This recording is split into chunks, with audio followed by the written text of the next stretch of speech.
شادی کی پہلی رات میں ہاتھ میں دودھ کا گلاس لیے اور سر کو جھکائے بیڈ روم میں داخل ہوئی۔ مجھے اس بات کا ذرا بھی اندازہ نہیں تھا کہ مجھے بڑا دھچکا لگنے والا ہے۔ میرے کمرے میں داخل ہونے سے پہلے ہی وہ سو چکا تھا۔ 35 سال کی عمر تک میں کنواری رہی۔ اپنے شوہر کے ایسا کرنے سے مجھے یوں محسوس ہوا کہ میرے شوہر نے میرے پورے وجود کو مسترد کر دیا ہے۔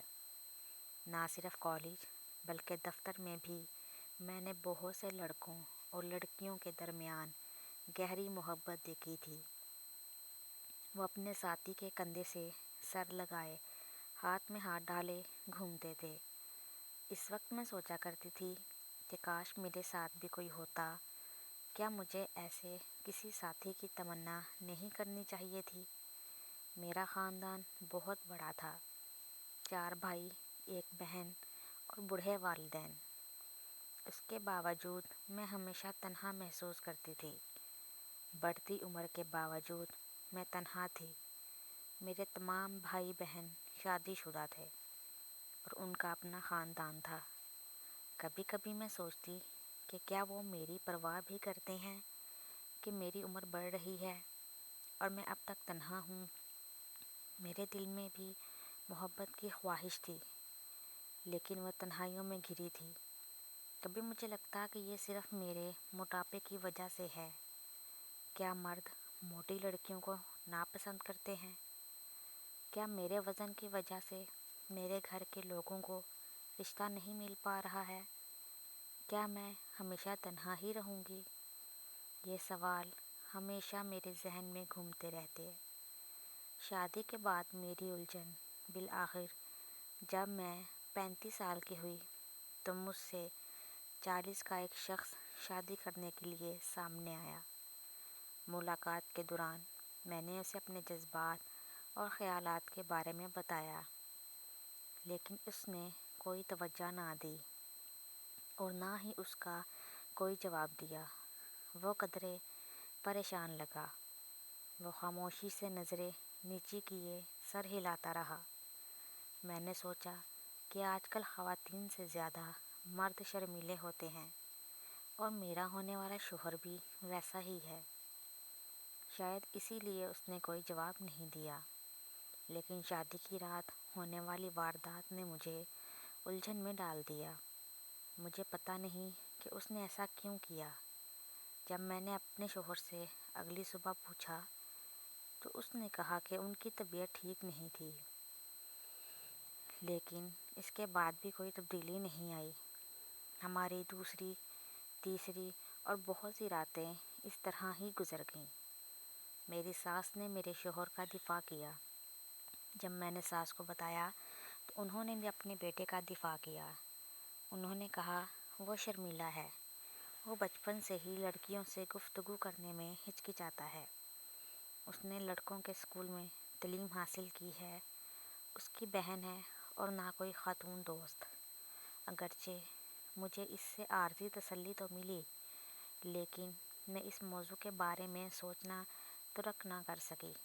میری تمام امیدیں، خواب اور خواہشات دن بدن ٹوٹ رہی تھیں۔ میری بے چینی کا واحد سبب جنسی تعلق نہیں تھا۔ وہ مجھ سے بات بھی بہت کم کرتا۔ مجھے لگتا کہ ہمیشہ مجھے نظر انداز کیا جا رہا ہے۔ چھونا پکڑنا تو دور کی بات، وہ تو مجھ سے دور بھاگتا تھا۔ میرے صبر کا پیمانہ لبریز ہونے لگا۔ کیا میرا وزن ان کے اس رویے کا سبب ہے؟ کیا انہوں نے مجھ سے کسی دباؤ میں شادی کی ہے؟ میں نہیں جانتی تھی کہ یہ باتیں کس سے کہوں۔ میں اپنے خاندان والوں سے بات نہیں کر سکتی تھی، کیونکہ سب یہی سوچ رہے تھے کہ میں بہت خوش ہوں، لیکن میرے صبر کا بندھن ٹوٹ رہا تھا۔ مجھے اس کا حل تلاش کرنے کی ضرورت تھی۔ عام طور پر چھٹیوں والے دن بھی وہ گھر پر نہیں رہتا تھا۔ وہ یا تو اپنے کسی دوست کے گھر یا اپنے والدین کو باہر لے جاتا۔ اتفاق سے اس دن وہ گھر پر ہی تھا۔ میں کمرے میں داخل ہوئی اور دروازہ بند کر لیا۔ وہ تیزی سے اپنے بستر سے اٹھے جیسے چھلانگ لگا دی ہو۔ میں ان کے پاس گئی اور پیار سے پوچھا، کیا تم مجھے پسند نہیں کرتے ہو؟ آپ نے ابھی تک مجھے اپنے جذبات کے بارے میں بھی نہیں بتایا ہے، پھر آپ کا کیا مسئلہ ہے؟ انہوں نے جواب دیا، مجھے کوئی مسئلہ نہیں ہے۔ جب مجھے پتہ چلا، جب انہوں نے یہ کہا تو میں نے سوچا کہ یہ ان کے قریب جانے اور انہیں اپنی طرف متوجہ کرنے کا ایک موقع ہے۔ میں نے ان کے ساتھ جسمانی چھیڑ چھاڑ شروع کر دی۔ میں نے سوچا کہ ان پر کوئی اثر پڑے گا، لیکن وہ متاثر نہیں ہوئے۔ میں اس کے متعلق کس سے بات کروں؟ مجھے اس کا علم نہیں تھا، لیکن یہ بات مجھے پریشان کر رہی تھی کہ جس طرح مرد کسی عورت کی خوبصورتی کا اندازہ لگانا پسند کرتے ہیں، ویسے ہی میں اپنے شوہر کی جسمانی خصوصیات کا تعین کیوں نہیں کر سکتی؟ اگر میں اس سے کچھ توقع رکھتی ہوں تو یہ غلط کیوں ہے؟ مجھے دھوکہ دیا گیا۔ اس کے بعد ایک دن مجھے پتہ چلا وہ جنسی طور پر کمزور ہے، اور ڈاکٹروں نے ہماری شادی سے پہلے اس کی تصدیق کر دی تھی۔ وہ اور اس کے والدین سب کچھ جانتے تھے۔ مجھے دھوکہ دیا گیا۔ جب میں سچ کے بارے میں جان گئی تو میرے شوہر کو شرمندگی ہوئی، تاہم انہوں نے کبھی اپنی کمزوری تسلیم نہیں کی۔ سماج میں ہمیشہ خواتین کی چھوٹی سے چھوٹی غلطیوں کو بڑھا چڑھا کر پیش کیا جاتا ہے۔ اگر مرد بھی کوئی غلطی کرے تو انگلیاں خواتین کی طرف اٹھتی ہیں۔ میرے رشتہ داروں نے مجھے مشورہ دیا، سیکس ہی سب کچھ نہیں ہے، آپ بچہ گود لینے پر غور کیوں نہیں کرتی؟ میرے سسرال والوں نے مجھ سے منت سماجت کی کہ اگر لوگوں کو سچ معلوم ہوگا تو یہ ہم سب کے لیے بہت شرمندگی کی بات ہوگی، لیکن شوہر کی بات پر دل ٹوٹ گیا۔ میرے خاندان نے مجھ سے کہا، یہ تمہاری قسمت ہے، لیکن اس وقت میرے شوہر نے جو کہا اس سے میرا دل ٹوٹ گیا۔ انہوں نے کہا، جو کچھ تم چاہو کرو، کسی اور کے ساتھ سو سکتی ہو، میں تمہیں پریشان نہیں کروں گا اور نہ ہی اس بارے میں کسی کو بتاؤں گا۔ اگر اس سے تمہیں بچہ ہو جائے تو اسے میں اپنا نام دینے کے لیے تیار ہوں۔ کسی عورت کو اپنے شوہر کے اس قسم کے خیالات کو نہیں سننا چاہیے۔ وہ بے ایمان تھا، اور وہ اپنی اور اپنے خاندان کی عزت کی حفاظت کے لیے یہ کہہ رہا تھا۔ وہ میرے پیروں پر گر کر رونے لگا اور کہا، پلیز یہ بات کسی کو نہ بتانا اور نہ مجھے طلاق دینا۔ اس نے جو تجویز دی اس کا تصور بھی نہیں کر سکتی تھی۔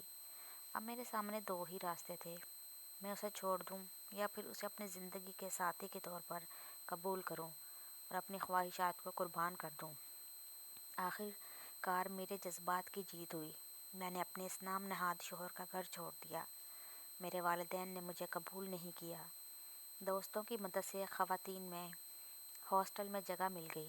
جلد ہی مجھے ملازمت مل گئی اور رفتہ رفتہ میری زندگی راہ پر آنے لگی۔ اسی دوران میں نے عدالت میں طلاق کی درخواست دی۔ میں نے اس کے خلاف آواز اٹھائی اور اپنا طبی معائنہ کروایا۔ 3 سال بعد بالآخر مجھے طلاق مل گئی۔ میں نے محسوس کیا کہ میرا دوسرا جنم ہوا ہے۔ آج میں 40 کی ہوں اور اب بھی کنواری ہوں۔ اس دوران بہت سے مردوں نے مجھ سے رابطہ کیا۔ ان کا خیال تھا کہ میں نے اپنے شوہر کو اس لیے چھوڑ دیا کیونکہ اس سے مجھے جنسی تسکین حاصل نہیں ہوئی۔ یہ میرے بارے میں غلط تصور تھا۔ میں ایسے مردوں سے دور رہنے کی کوشش کرتی ہوں۔ ان میں سے کوئی بھی مجھ سے شادی نہیں کرنا چاہتا ہے۔ میں اپنی خواہشات، خوابوں اور جذبات کو صرف ان کے ساتھ شیئر کرنا چاہتی ہوں جو مجھ سے پیار کرے، میرا خیال رکھے، میرے جذبات کو سمجھے اور زندگی بھر میرا ساتھ رہنا چاہے۔ میں اس مرد کا انتظار کر رہی ہوں۔ فی الحال میں اپنے دوستوں سے ان کی جنسی زندگی کے بارے میں بات کر کے ہی خوش ہو لیتی ہوں۔ بہرحال ایسے لوگوں کی کوئی کمی نہیں ہے جو میرے بارے میں سیکس کے تعلق سے سوچتے ہیں۔ میرا خیال ہے کہ ایسے لوگ خواتین کو بے جان شے سمجھتے ہیں، جبکہ خواتین بھی بہت حساس ہوتی ہیں اور ان میں بھی جذبات ہوتے ہیں۔